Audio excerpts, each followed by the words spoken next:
नमस्कार, जय हिंद, वंदे मातरम साथियों। इस वीडियो में बिहार प्रोहिबिटेशन कांस्टेबल के लिए एक्सपेक्टेड क्वेश्चंस कराऊंगा जो आपके परीक्षा में पूछे जा सकते हैं। तो इस वीडियो के अंत तक बने रहिएगा। पहला प्रश्न आपके स्क्रीन पर है, सोन नदी का उद्गम स्थल किसके निकट है? यानी कि सोन नदी जो कि बिहार में बहती है, ये कहाँ से निकलती है? तो ध्यान रखिएगा, अमरकंटक से, ऑप्शन नंबर बी।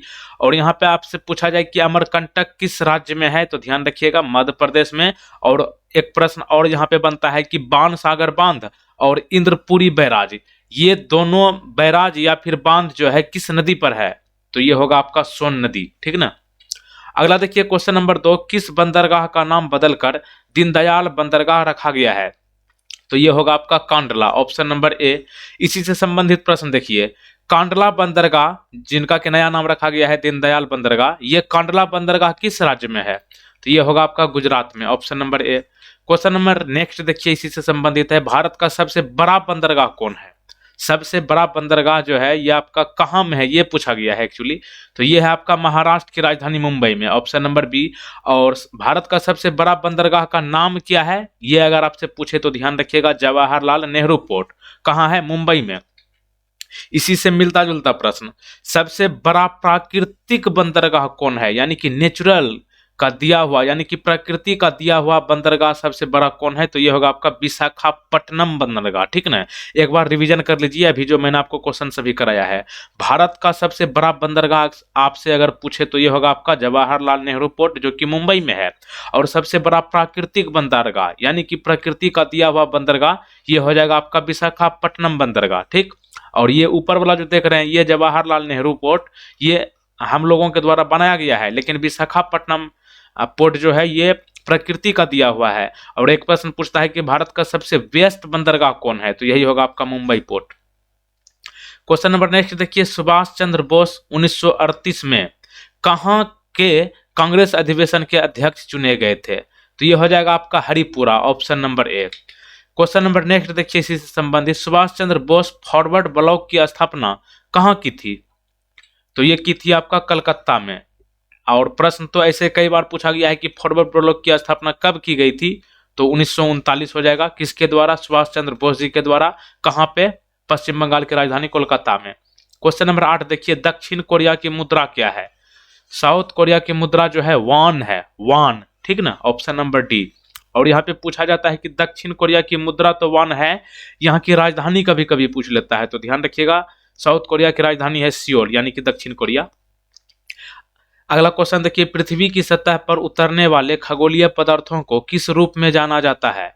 तो ये जाना जाता है उल्का पिंड के नाम से, ऑप्शन नंबर ए। अच्छा, उल्का पिंड कौन होता है? मतलब इसका उदाहरण अगर आपसे पूछा, समझने के लिए आप ध्यान रखिएगा, उल्का पिंड जो है किसी वस्तु के मलबे का एक ठोस टुकड़ा होता है, जैसे कि धूमकेतु का टुकड़ा, ये सब जो है आपका उल्का पिंड हो जाएगा। और ये पृथ्वी की सतह पर उतरने वाले खगोलीय पदार्थों को जो है रूप में जाना जाता है। तो ऑप्शन ए को सही जवाब कीजिए। क्वेश्चन नंबर 10, पोलो एक टीम खेल है, ठीक ना, पोलो। इस टीम में कितने खिलाड़ी होते हैं? तो कुल मिलाकर 4 खिलाड़ी होते हैं, ऑप्शन नंबर ए।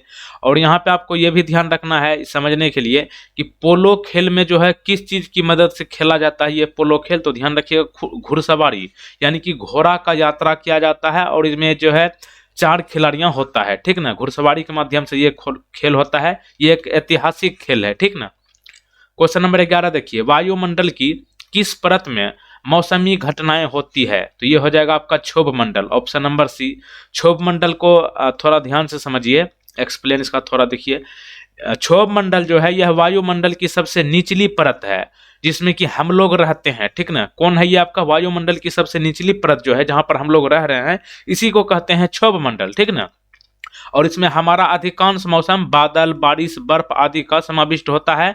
और क्षोभ मंडल के सबसे निचले हिस्से को सीमा परत कहा जाता है और सबसे ऊपरी भाग को क्षोभ सीमा कहा जाता है। तो डायरेक्ट पूछ लेगा कि क्षोभ मंडल के सबसे निचले हिस्से को क्या कहते हैं? सीमा परत कहते हैं। और ऊपरी वाला भाग को क्या कहते हैं? क्षोभ सीमा, ठीक ना। क्वेश्चन नंबर नेक्स्ट देखिए, वर्ल्ड हैप्पीनेस रिपोर्ट 2021 में भारत की रैंक कौन सी है? तो ये हो जाएगा आपका 139, ऑप्शन नंबर डी। तो देखिए कुल मिलाकर 149 देशों का लिस्ट जारी किया गया है वर्ल्ड हैप्पीनेस का, यानी कि कौन सा देश जो है खुशहाल के मामले में कितना नंबर पर है।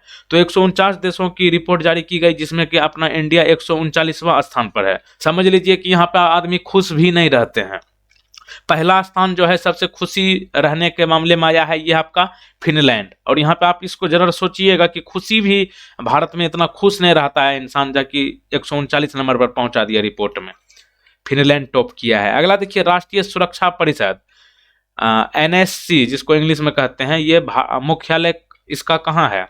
राष्ट्रीय सुरक्षा परिषद का मुख्यालय जो है महाराष्ट्र की राजधानी मुंबई में है, और इसको इंग्लिश में कहते हैं एनएससी। एनएससी का पूरा नाम होता है नेशनल सेफ्टी काउंसिल।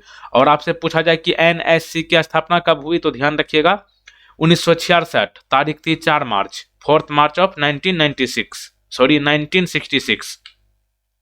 अगला देखिए, भारत के 24वें मुख्य चुनाव आयुक्त कौन है। तो भारत के 24वें मुख्य चुनाव आयुक्त है Sushil Chandra, option number C. Question number next देखिए, किसके कारण भूमि और समुद्री हवाएं होती है, यानी कि किस चीज के कारण जो है भूमि और समुद्री हवाएं होती है, तो ये हो जाएगा आपका संवहन के कारण, ऑप्शन नंबर ए। अच्छा, संवहन का मतलब क्या हुआ।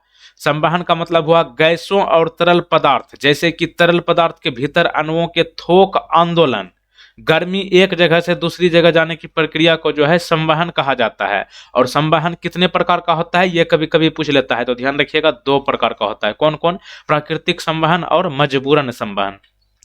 क्वेश्चन नंबर नेक्स्ट देखिए, महापद्म नंद ने किस राज्य पर शासन किया था। महापद्म नंद ने जो है ये आपका मगध पर शासन किया था, option number B. Question number next देखिए, पेसा, पेसा का संक्षिप्त नाम क्या है, PESA, इसका फुल फॉर्म पूछा गया है। What is the full form of PESA, ये हो जाएगा आपका पंचायती अनुसूचित क्षेत्र का विस्तार, यानी कि ये हिंदी में हो गया, और इंग्लिश में जो है ऐसे होता है ना पेसा, इसका पूरा नाम होता है panchayat extension to schedule area, और इसको हिंदी में कहते हैं पंचायत अनुसूचित क्षेत्र का विस्तार। हिंदी में रहता है तो काफी स्टूडेंट्स फंस जाते हैं, लेकिन इंग्लिश में रहता है तो आप कर सकते हैं, तो इसको आप ध्यान में रखिएगा। इंग्लिश में panchayat extension to schedule area और हिंदी में पंचायत अनुसूचित क्षेत्र का विस्तार, तो ऑप्शन नंबर बी को सही जवाब कीजिए। अगला देखिए, इनमें से कौन सा वर्ष 1919 की एक प्रमुख घटना थी। तो आपको बता दें कि 13 अप्रैल 1919 को जो जालियांवाला बाग हत्याकांड हुआ था उसी से संबंधित ये प्रश्न है। तो ये आपका हो जाएगा रोलेट एक्ट पारित होना, इसी को लेकर जालियांवाला बाग हत्याकांड हुआ था, रोलेट एक्ट को लेकर। तो 1919 में आपका प्रमुख घटना यही हुआ था, जिनमें कि 13 अप्रैल 1919 को जालियांवाला बाग हत्याकांड हुआ था अमृतसर में, ठीक ना। 1960 में किन 2 राज्यों का गठन किया गया था। वर्ष 1960 में जो है कौन सा राज्य का गठन किया गया था, तो ये हो जाएगा आपका महाराष्ट्र और गुजरात। तारीख क्या है, 1 मई, यानी कि 1 मई को जो है महाराष्ट्र और गुजरात अपना स्थापना दिवस मनाती है, और दोनों राज्यों का गठन जो है 1960 में किया गया था। अगला देखिए, अप्रैल 1929 में भगत सिंह ने किसके साथ विधानसभा में बम फेंका था। यहाँ पे भगत सिंह की बात हो रही है, ये 1929 में विधानसभा में बम फेंका था। इसके साथ एक और व्यक्ति कौन था, बटुकेश्वर दत्ता थे, ऑप्शन नंबर सी यहाँ पे राइट आंसर हो जाएगा।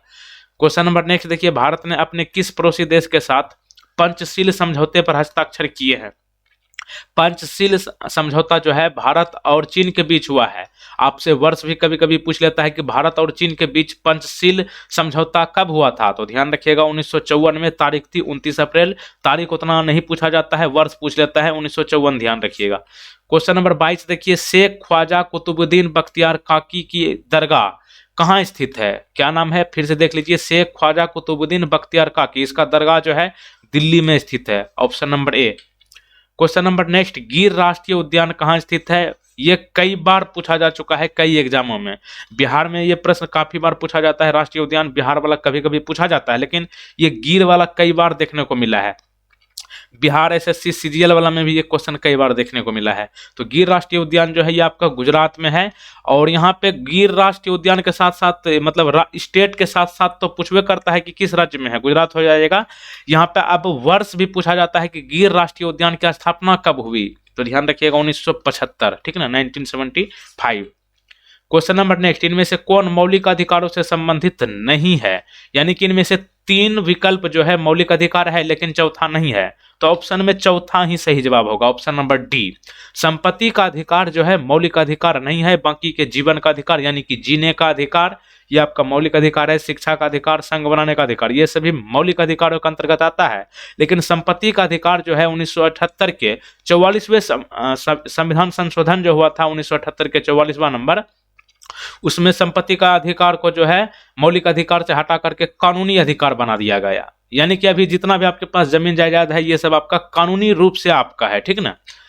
और जीने का तो ये आपका अपनी है।